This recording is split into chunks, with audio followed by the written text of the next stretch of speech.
Turkey and the Kurds, the long road to peace. Istanbul. Turkey may be on the verge of a deal with its Kurdish rebels. Devlet Bahçeli, the leader of Turkey's biggest nationalist party, has made a career out of opposing concessions to the country's 15 million strong Kurdish minority. The only solution to Turkey's conflict with armed Kurdish separatists, he has long argued, is to pound them into the ground. Since 2016, when Mr. Bahçeli and his nationalist movement party, MHP, threw their weight behind Turkey's president Recep Tayyip Erdogan, he has been able to put his convictions to work. On his watch, the government unleashed armed offensives against the outlawed Kurdistan Workers' Party PKK at home and abroad. Thousands of Kurdish politicians and activists ended up behind bars.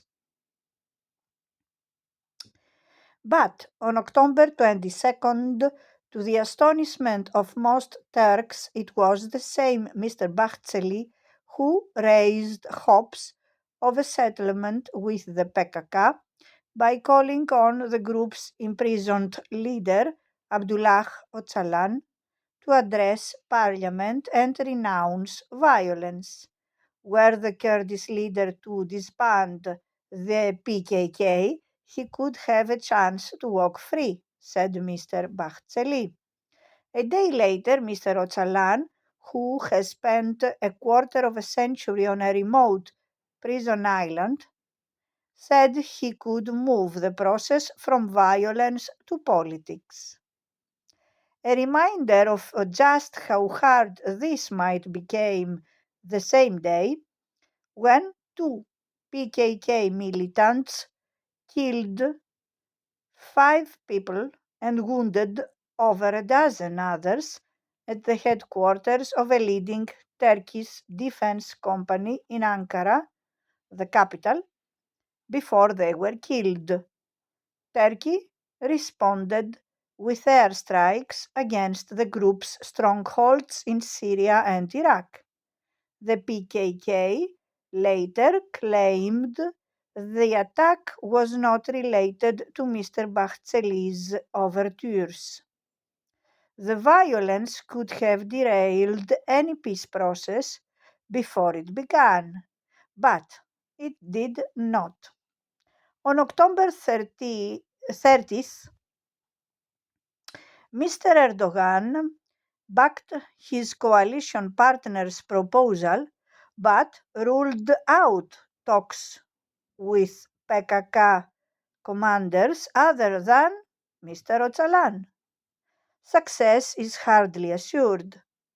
Earlier talks collapsed in 2015 amid mutual recriminations, triggering a cycle of violence that reduced parts of Turkey's southeast to rubble before spreading to northern Syria.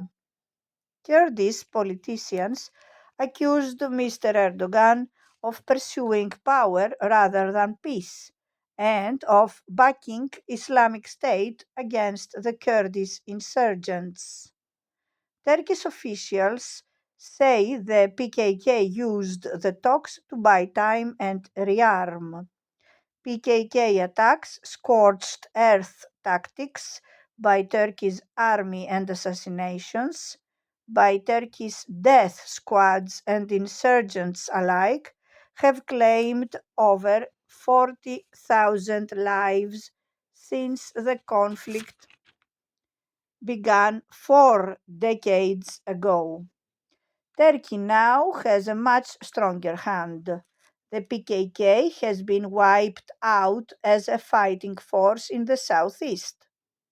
Mass arrests have pushed Turkey's main Kurdish party, the People's Equality and Democracy Party, DEM, to the fringes of politics. That has many watchers wondering why Turkey's government chose this moment to rekindle the peace process. The probable explanation has to do with the damage Iran and its proxies have suffered at Israel's hands in the past year. Iran's waning influence in Syria and Iraq risks emboldening the region's Kurds to pursue more autonomy, says Mesut Yegen, a Turkish academic. That's the scenario Turkey wants to prevent. Mr. Bahtiyar's sudden conversion from being one of the biggest obstacles to talks with the PKK to a go between is equally noteworthy. The MHP's leader is known to have many allies in Turkey's vast bureaucracy and especially the security forces.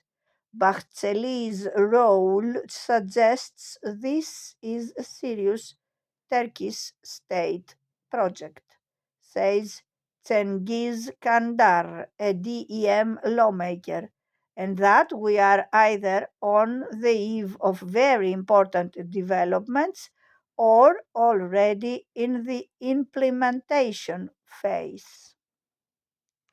So, England, who is behind Turkey's leadership, now with the election in the USA of a man who has an English mother has the upper hand. The Kurds, who are the tools of the Americans in the region of Turkey, um, they have to uh, rethink their reaction towards the Turks. So, England prevails.